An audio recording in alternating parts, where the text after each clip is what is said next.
महाराष्ट्राची जीवनवाहिनी असलेल्या आपल्या लालपरीच्या म्हणजेच एस टी बसच्या चालक, वाहक आणि इतर कर्मचाऱ्यांसाठी एक अत्यंत मोठी आणि आनंदाची बातमी समोर आली आहे। दिवसरात्र मेहनत करून आपल्याला सुखरूप घरापर्यंत पोहोचवणाऱ्या एस टी कर्मचाऱ्यांच्या खिशात थेट फायदा करून देणारा एक ऐतिहासिक निर्णय सरकारने घेतला आहे।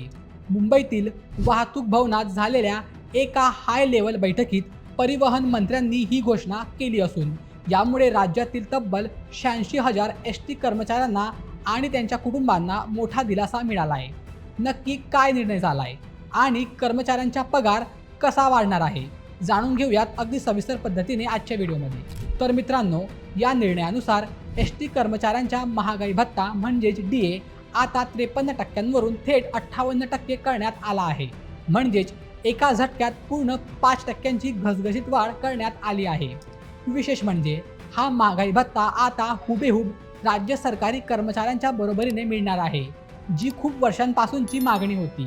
एवढंच नाही तर कर्मचाऱ्यांच्या घरभाडे भत्त्यात म्हणजेच HRA मध्ये देखील वाढ करण्याचा महत्त्वाचा निर्णय या बैठकीत झाला असून त्यांची तब्बल 100 कोटी रुपयांची जुनी थकीत रक्कम सुद्धा टप्प्याटप्प्याने देत त्यांच्या खात्यात जमा केली जाणार आहे। या निर्णयाचे आणखी एक वैशिष्ट्य म्हणजे सरकारने प्रशासनाला स्पष्ट निर्देश दिले आहेत की भविष्यात जेव्हा जेव्हा राज्य सरकारी कर्मचाऱ्यांचा महागाई भत्ता वाढेल तेव्हा कोणत्याही विलंबाशिवाय किंवा आंदोलनाची वाट न पाहता तात्काळ तोच वाढीव भत्ता आपल्या एस टी कर्मचाऱ्यांनाही लागू केला जाईल।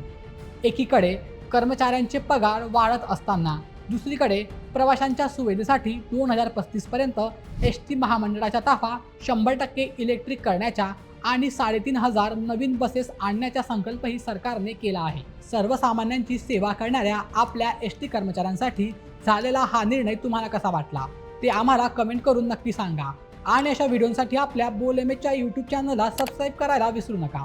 धन्यवाद।